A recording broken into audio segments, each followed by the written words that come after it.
सबको बहुत बहुत नमस्कार। स्टेज पे बैठे हुए अरविंद सिंह जी, शैलेश पाठक जी, नस्वी के सभी पदाधिकारी। 2014 में जब स्ट्रीट वेंडिंग एक्ट आया, ये बहुत बड़ी रिवॉल्यूशन थी, पर विभिन्न कारणों के कारण उसके बाद उसका इम्प्लीमेंटेशन बड़ा स्लो रहा। जब कोविड आया तब पहली बार जनता को, शासन को, सरकार को पता चला, स्ट्रीट वेंडर्स का रिकग्निशन हुआ, इशू हुआ कि भाई स्ट्रीट वेंडर्स की समस्या है, उनका रोज़गार बंद हो गया है और स्वनिधि स्कीम शुरू हुई। सही मानों में स्वनिधि स्कीम शुरू होने के बाद ही स्ट्रीट वेंडिंग एक्ट का इम्प्लीमेंटेशन शुरू हुआ। अगर आज हम देखें, स्वनिधि स्कीम में स्ट्रीट वेंडर्स पूरे देश में रेडी पटरी वाले जुड़े हैं। उनकी समस्याओं का कुछ निराकरण हुआ है। ऐसा नहीं है कि म्यूनिसिपैलिटी या पुलिस ने देखना बंद कर दिया है उस तरफ, पर हैरेसमेंट कुछ कम हुआ है। कुछ एरियाज़ में ज़्यादा कम हुआ है, कुछ एरियाज़ में ज़्यादा असर नहीं हुआ है। हर म्यूनिसिपैलिटी की कंडीशन अलग है।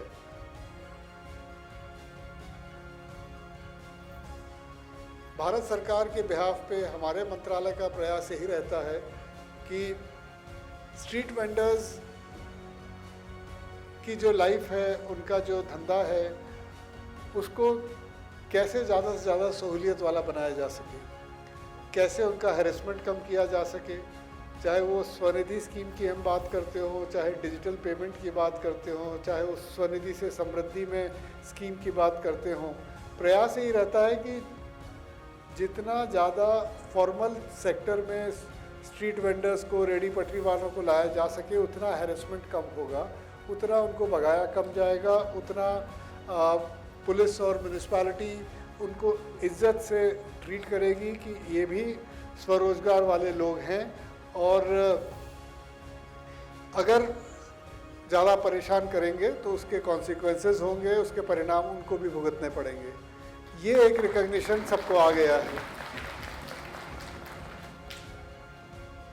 मुझे अभी वाघेला जी ने एक पर्ची दी कि जब शहर की प्लानिंग होती है, नई कॉलोनी बनती है, तो स्ट्रीट वेंडिंग जोन वहाँ बनती है क्या, उसकी प्लानिंग होती है क्या। बड़ा अच्छा मुद्दा उठाया आपने कि अभी भी जो नए एरियाज़ हम कह रहे हैं कि अगले 25 साल में देश की शहरी आबादी दुगनी हो जाएगी, तो दुगना एरिया शहर का और बढ़ेगा, तो इसमें हम वेंडिंग जोन बना रहे हैं क्या। मुझे नहीं लगता कि वेंडिंग जोन का प्लान बनाया जाता है, ये बनाया जाना चाहिए। बड़ा अच्छा मुद्दा आपने उठाया है। हम लोग स्टेट्स के साथ और शहरों के साथ ये मुद्दा उठाएंगे कि वेंडिंग जोन बनाई जाए। ज़्यादातर स्ट्रीट वेंडिंग शहर के भीड़ वाले इलाकों में होती है, बाहर के इलाकों में कम होती है। ये नेचर ऑफ जॉब ऐसी है, जहाँ डिमांड होगी वहीं तो स्ट्रीट वेंडिंग करेंगे, जहाँ डिमांड नहीं होगी वहाँ जाके कौन बेचेगा सामान, वहाँ ख़रीदेगा भी कौन। तो जो भीड़ वाला इलाका है वहीं पे ज़्यादातर लोग सामान बेचेंगे। और कुछ शहरों में अच्छा काम भी हुआ है। मैं जैसे आज शाम को इंदौर जा रहा हूँ तो मैं सोच रहा था कि पिछली बार इंदौर में 56 उनका जो बाज़ार है उसको देखने गए थे, जो एक स्ट्रीट वेंडिंग के लिए भी कैसे अच्छा काम होना चाहिए उसका एक उदाहरण है। गुजरात में, मध्य प्रदेश में कई जगह, इवन राजस्थान में कई जगह ऐसे एरियाज़ डिमार्किएट किए गए हैं जो उसमें खाने पीने की चीज़ों की आते हैं, पर वहाँ भी फिक्स स्ट्रीट वेंडर्स हैं। ये एक कॉम्प्लेक्स इशू है जिसे आप सभी को पता है। अगर हमने स्ट्रीट जहाँ वेंडिंग जोन बननी चाहिए, पर अगर वेंडिंग जोन आप 100 लोगों की बनाएंगे, डिमांड 1000 की है, डिमांड 500 की है, तो रेगुलेशन एक पेचीदा सा मुद्दा है। स्ट्रीट वेंडिंग में अनलिमिटेड तो हो नहीं सकती। वो हमारे शहर के जो क्राउडेड एरियाज़ हैं, भीड़ वाले एरियाज़, जैसे हम कर्तव्य पथ पे, इंडिया गेट पे रेगुलेशन हम लोग करते हैं। करीब 60-70 हज़ार लोग रोज़ आते हैं। वीकेंड पे शनिवार रविवार को करीब 1.25 लाख लोग आते हैं। स्ट्रीट वेंडर्स भी 4-5 हज़ार आ जाते हैं। अब उसका नंबर हम रेगुलेट कर नहीं पाते क्योंकि हमने ओपन कर रखा है, पर हाँ काफ़ी ज़्यादा लोग आते हैं। जो हमने वेंडिंग जोन बनाई है उसमें तो काफ़ी कम लोग आ पाते हैं, तो बाकी लोग घास पे और सब जगह स्ट्रीट वेंडिंग अपना सामान बेचते हैं। और गंदगी भी बहुत फैलती है। तो एक तो हमारी रिस्पॉन्सिबिलिटी बनती है सभी रेडी पटरी वालों की कि हम ध्यान रखें कि हम जहाँ स्ट्रीट वेंडिंग कर रहे हैं वहाँ हमारे कारण गंदगी ना फैले और कम से कम न्यूसेंस हो। तो जितनी भी वेंडिंग जोन्स बनाने का काम ज़्यादा आसान होगा अगर हम स्वच्छता का भी साथ में ध्यान रखें। जो भी मटेरियल डिस्पोजल है, जैसे कर्तव्य पथ में हम लोग और ज़्यादा स्ट्रीट वेंडर्स के लिए काम कर सकते हैं अगर वेंडिंग के साथ में स्वच्छता का ध्यान रखा जाए। तो एक ये तो चैलेंज है ही। दूसरा, किसी भी जगह फुटपाथ अब है तो लिमिटेड, अगर उस फुटपाथ में 100 लोग आ सकते हैं और डिमांड 500 की है तो उसका रेगुलेशन कैसे किया जाए, ये एक चैलेंज है, एक बड़ा मुद्दा है जो शैलेश पाठक जी ने भी हमारे सामने उठाया। शायद जो लंबे समय से काम कर रहे हैं उनको रिकग्निशन दे के किया जाए, पर तब वो जो नए स्ट्रीट वेंडर रेडी पटरी वाले आ रहे हैं उनका क्या होता है। तो इसलिए एक कोई परफेक्ट सोल्यूशन तो इसमें मुश्किल है, पर यह है कि जो काम कर रहे हैं बिना हैरेसमेंट के वो काम कर सकें, उनको जितनी सुविधाएं दी जा सके, चाहे वो बैंक लोन के माध्यम से, चाहे डिजिटल पेमेंट के माध्यम से।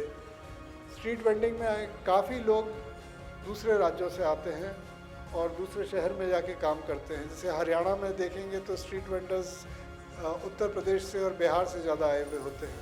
ऐसे ही पंजाब में भी है, दिल्ली में तो आते ही हैं बाहर से, बॉम्बे में भी बाहर से आते हैं।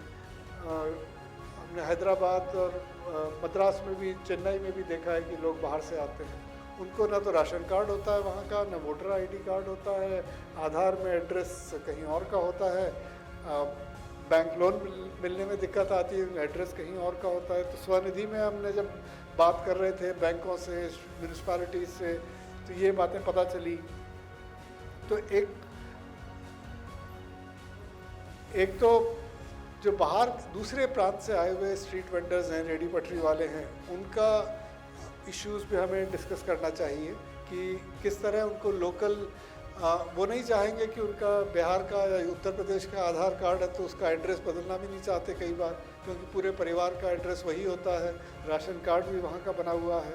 तो इसमें क्या उपयुक्त इसका सल्यूशन है, रास्ता है, आप लोग अगर डिस्कस करें तो सरकार के लेवल पे भी इस पर चर्चा की जा सकती है कि क्या सल्यूशन है। क्योंकि हम जैसे इतनी बिल्डिंग्स हमारा मंत्रालय प्रधानमंत्री जी के आदेश अनुसार सेंट्रल विस्ता में और सब लोग हम बना रहे हैं, जाके मज़दूरों से बात करते हैं, सारे मज़दूर इधर उधर विभिन्न प्रांतों के होते हैं, दिल्ली का तो कोई होता नहीं है, सब बाहर से ही आए हुए होते हैं।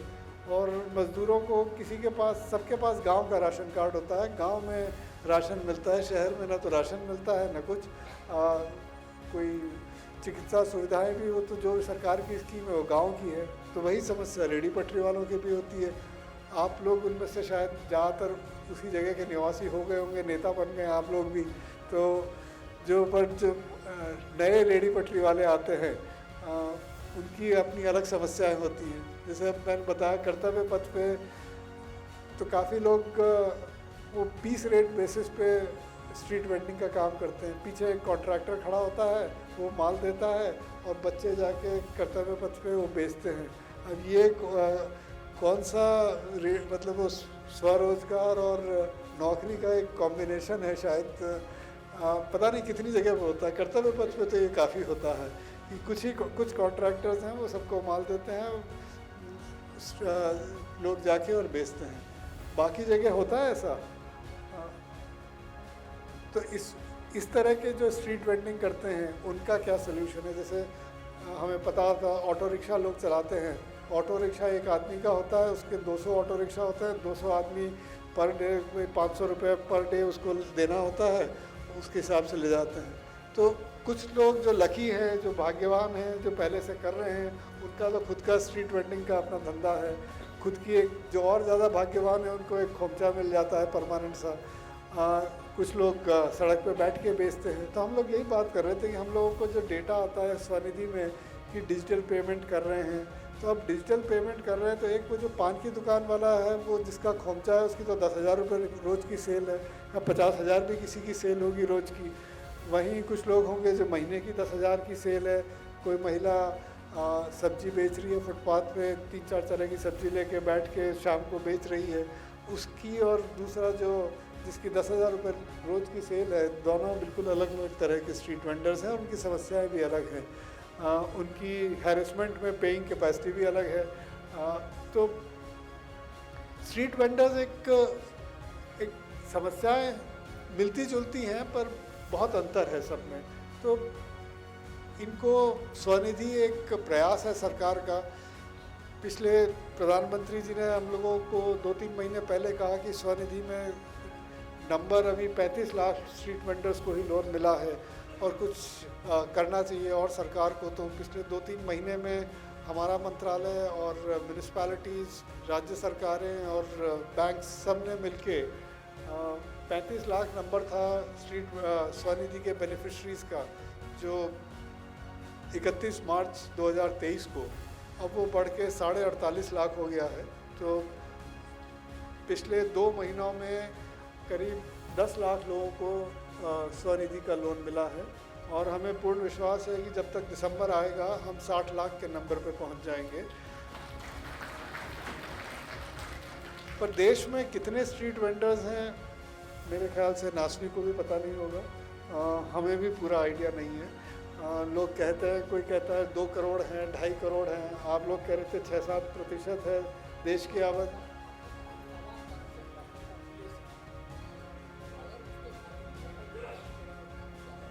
पर हमें रियली पता नहीं है कि 1.25% है पॉपुलेशन का, तो करीब 2 करोड़ स्ट्रीट वेंडर्स हैं इस देश में, हमें नहीं पता है। कोई इस तरह का डिटेल्ड सर्वे कभी हुआ नहीं है कि कितने लोग स्ट्रीट वेंडिंग करते हैं। तो अभी हम 60 लाख लोगों को तो हम लोग स्वनिधि का लोन दिला देंगे, उसके बाद कितने बचते हैं, 1.5 करोड़ बचते हैं, 2 करोड़ बचते हैं, ये अंदाज़ा लगाना थोड़ा मुश्किल है।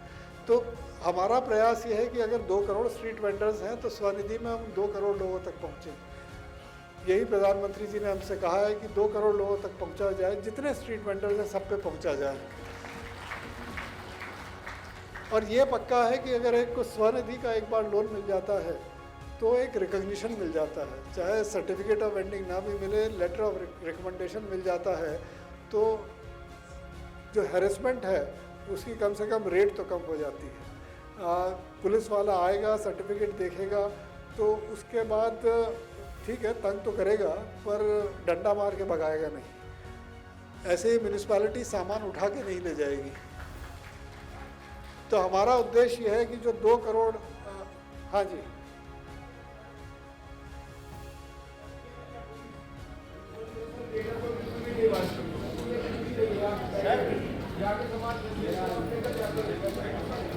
चलिए दिल्ली वालों से फिर बात करते हैं। डिप्टी मेयर भी थे, एमसीडी से ही बात करते हैं, दिल्ली पुलिस से ही बात करते हैं।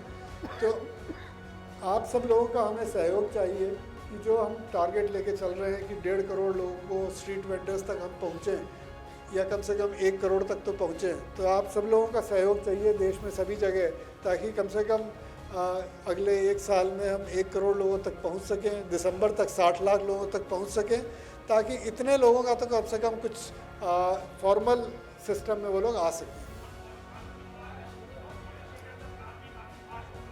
ये अहमदाबाद में ख़ास तौर पे बड़ा काफ़ी लोगों को लोन मिला है।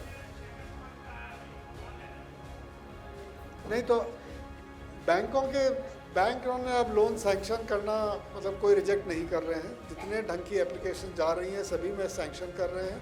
हम लोगों ने काफ़ी वॉलंटियर्स भी सेल्फ हेल्प ग्रुप्स वगैरह को भी लगाया है, उनको 200 रुपये इंसेंटिव भी दे रहे हैं कि एक एप्लीकेशन लेके आए जिस पे लोन सैंक्शन हो जाए। तो करीब पौने 2 लाख, पौने 2 लाख एप्लीकेशन हमें हर सप्ताह मिल रही हैं और करीब 1.25 से 1.5 लाख नए स्वनिधि के लोन हर सप्ताह सैंक्शन हो रहे हैं।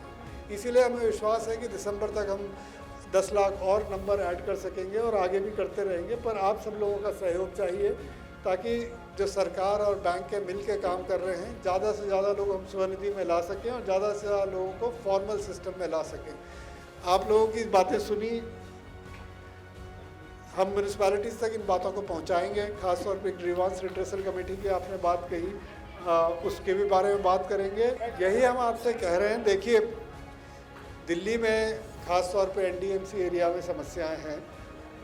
हमारा प्रयास यही है कि स्वनिधि के माध्यम से, क्योंकि सब जगह लोकल बॉडी है, सब पुलिस है, सब लोग हैं, स्वनिधि के माध्यम से ज़्यादा से ज़्यादा लोगों को हम जोड़ सकें ताकि हैरेसमेंट कम हो। आप सब लोगों का सहयोग चाहिए ताकि हम ज़्यादा से ज़्यादा जो जुड़े हुए नहीं हैं स्ट्रीट वेंडर्स, उनको भी अपने साथ जोड़ सकें। नासवी के साथ भी हम काम करेंगे और जो ग्रीवांस रिड्रेसल कमेटी और नए एरियाज़ में टाउन वेंडिंग जोन के लिए आपने जो बात कही है, बड़ी अच्छी बात कही है। नए एरियाज़ में वेंडिंग जोन का प्रावधान करने के लिए भी हम काम करेंगे। यह हमें आया, आप सबसे बातें हुई, उसके लिए बहुत बहुत धन्यवाद। नमस्कार।